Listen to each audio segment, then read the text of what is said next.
Williams. I think I won't show those. I've seen some of the prettiest pictures today.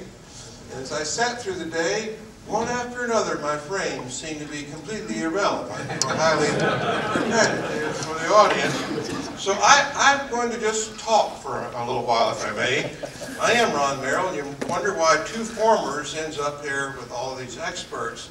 I've had a great affection for NASA, and over the years I've had a great deal of challenge and experience managing events at a distance. But I also bring in a perspective not as someone who has lived inside NASA, but someone who's actually had to live with managing events at a distance in the civilian sector, international sector, healthcare management changes, education changes, what are we doing with the evolution of medicine, and so forth.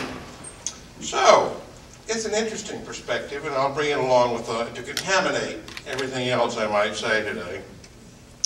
The experience of NASA with space medicine, I can say this by not being an insider, is extraordinary in terms of its success. We've not had scandals, disasters, oops with regard to space medicine. The people such as those on the panel and others from whom you have heard today have been very, very careful in accumulating the experience with a limited number of patients, astronauts, through the Gemini program and certainly Apollo, Skylab, Neuralab, and so forth, and they have developed a model of healthcare delivery which is highly laudable. It's basically an occupational health model that emphasizes prevention, risk mitigation, direct management, and thus far evacuation. It is managed one-to-one from Mission Control, whether it's Mission Control Houston or Mission Control Moscow, and it's predicated upon the medical officer understanding, apprehending, having the information at hand to manage essentially any exigency on station or other low Earth orbit enterprise. Now, that's fine, but it won't work, as you've heard already today, as we go forward, because of the issues of time and separation. We have a little bit, perhaps, of hubris, of success with this limited experience, and you say, well, why should we change anything? They're only going to be gone a little while longer. Well, Mike has explained the difficulty of the time separation, and so now we come to what are we going to do, or what might be done, using International Space Station and getting ready for these long missions when autonomy, I'm going to call it semi-autonomy, will be the mark of the new model of healthcare delivery for space travelers. What about ISS? Thank goodness it's about finished. It's been a long time. It cannot be turned over to only uses that would lead to facilitation of a trip to Mars. I don't think that'll work. They have all those modules on there, you know. And people, there's a pent-up list of science, splendid science that awaits being done in that laboratory, which is absolutely unique with regard to microgravity. But space station is absolutely essential to know what we're going to do for missions beyond low Earth orbit. What does that mean if it doesn't mean doing over all the science or turning over the experimental aspects? It means the following. A lot has been learned already. From all those things that broke, and we sent little pieces up there to try to make them work. I've sat through more discussions of why urine can't be treated than I really want to recall. And we talked about this treadmill that has a vibratory inhibitor. One time with the Russian colleagues, I said, if it comes up one more time, we're all getting a Tevis and Butthead t-shirt, because that thing was so annoying. But we learned what to do.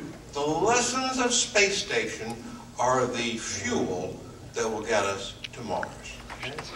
We also can pick up enough from sensors to get an idea of what a trend is. Is there a trend in deconditioning that we really need to intervene about that doesn't need a 7 minute, it can take longer than that, but we know where things are heading. There's a corollary to this in terrestrial medicine. It's called home health care. And the experience in home health care is immense right now, and a connectedness grants to physician and nurse managers in order to permit a confident delivery of health care when you don't have them in your own shop, in your own ICU, and you're not sitting at the bedside. Great experiences that I believe will strengthen the confidence and bring us to the task. What do we need to treat? It gets a little more difficult there.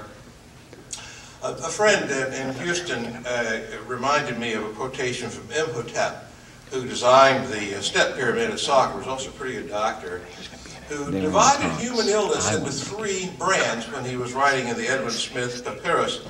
He said there were those conditions which he would treat. Well, yes. There are those which he would not treat because failure was inevitable. In a fascinating middle area, those conditions with which, well, I will contend. And I think that one of the great challenges on space station and getting ready for Mars, with what could we prepare the astronauts to contend, and what must we tell them cannot be treated. And finding out that you do see things differently, and you develop differently. You may have a converging idea, you may not, all right? But a collaborative thing makes great sense to me, and it's the only thing that will work. The new model of care is semi-autonomous. We still need prevention, mitigation. We don't need to worry about the matter of evacuation because it can't happen.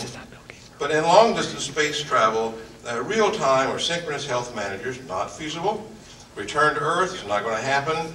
So we have to empower with proper sensors that will interpret the physiologic and environmental reality for the astronauts in a way that they can respond and interpret. Sensors that have enough software attached to them so that it really will analyze the event and provide decision support to the semi-autonomous astronauts. Is this like Watson on Jeopardy? Well, it's not altogether unlike Watson on Jeopardy, but it is going to tell people how to make decisions that are good. Capture the event, send it back, analyze it in asynchronous interaction, and come back and say how you could have done it better the next time. Training, what skill do they need? Just-in-time training would be nice. The astronauts are so wonderfully trained. But on a trip of this length, retraining will be necessary because what we know from education communities of skill erosion. Teams, tasks, semi-autonomy with a firm grounding through asynchronous telemedicine back to Earth. In conclusion, I think the ISS is an essential laboratory for preparation for extended human presence in space. The ISS is the only facility to determine the possibilities for semi-autonomous health management, and you can do it.